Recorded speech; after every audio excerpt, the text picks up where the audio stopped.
Hi, this is Steve Sheinkin coming to you from my home office slash guest room here in Saratoga Springs, New York. I hope everyone is having a great time in Seattle. First of all, thank you so much to everyone at YALSA for including my book in this incredible group of finalists. It's just a huge honor to be here, as it were. And I want to tell you the story behind the making of my book, Bomb, because it's also really the story of why I love doing this kind of work. I have some notes here, but I'm going to try not to look too much. Really what it started out as was a very focused World War II spy thriller about a little-known spy named George Koval. And he's a fascinating guy. I think you'll see why I wanted to write a book about this guy.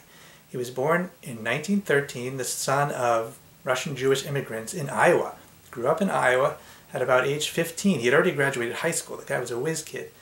His parents, who were committed communists, decided to move back to the Soviet Union. So they bring the whole family there. He continues his education, gets a college degree in chemistry, and at some point is also recruited by the Soviet military intelligence agency and trained as a spy. Then, in 1940, he shows up back in the U.S. right before World War II starts here.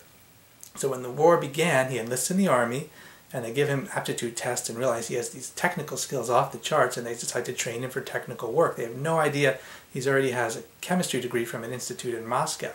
So they put him to work, and he plays it cool, taking these classes he's already taken before, and his friends wonder why he never has to study. But other than that, he's just a normal guy, good baseball player, perfect American English, never talks about politics like any trained spy, and just keeps a low profile, and then gets the kind of break that spy agencies always depend upon.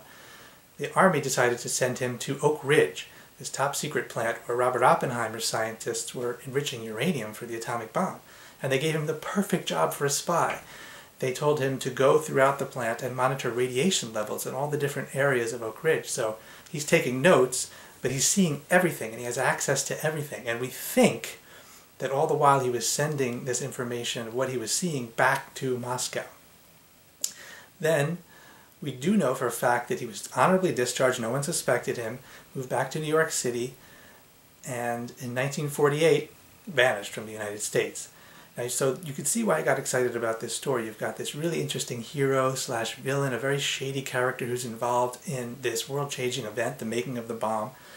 So I got really excited about doing this story, and the first thing I did was I sent away a Freedom of Information request to the FBI, because I knew that after the war, after the Soviets had tested their first atomic bomb, FBI and Army intelligence started to suspect, hey, wait a minute, how did they do that so quickly? They must have stolen our plans. So they started investigating a lot of people who were involved in the Manhattan Project, including this guy, George Koval.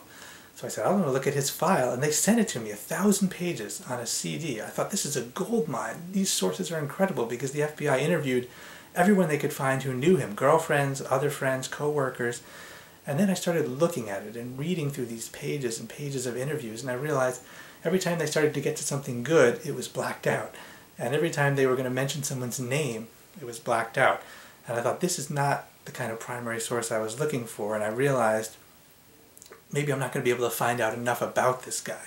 So I started calling Cold War scholars and espionage experts, and they told me a very discouraging story, which was, yes, this character, George Koval, is very interesting, but the way one guy put it was, we don't know exactly what he gave the Russians, and we don't know if it was important.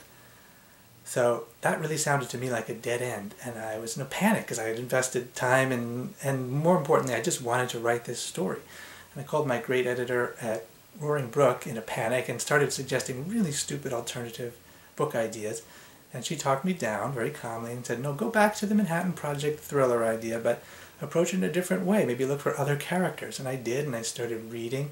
And that's when you start going through the books and primary sources, and these other characters started leaping out at me off the page, starting with the guy I found maybe the most fascinating, Ted Hall, who was just 18, graduated from Harvard when he was 18 and was recruited directly into Los Alamos, and without ever being recruited or approached by the Soviets, decided it would be a good idea to share the bomb-making secrets with the Russians. Like Lana Cohen, an American KGB courier who smuggled Hall's stolen bomb plans across the country in a tissue box, and Knut Haukelet, a Norwegian Indiana Jones on skis, who was instrumental in sabotaging Germany's atomic bomb program. Mo Berg, a retired baseball player, sent on a secret mission to Switzerland to assassinate Germany's top atomic physicists. And of course the brilliant, tormented, tragic Robert Oppenheimer. I'm thinking if Shakespeare could write a play about just one American figure from history, he'd pick Oppenheimer. He's that good a character. So the book turned into, completely unintentionally, turned into this rather large global thriller about the race to make and steal the world's first atomic bomb. Nothing like the book I set out to write, but again, that's why I love this work. So, thank you very much again, and now back to work.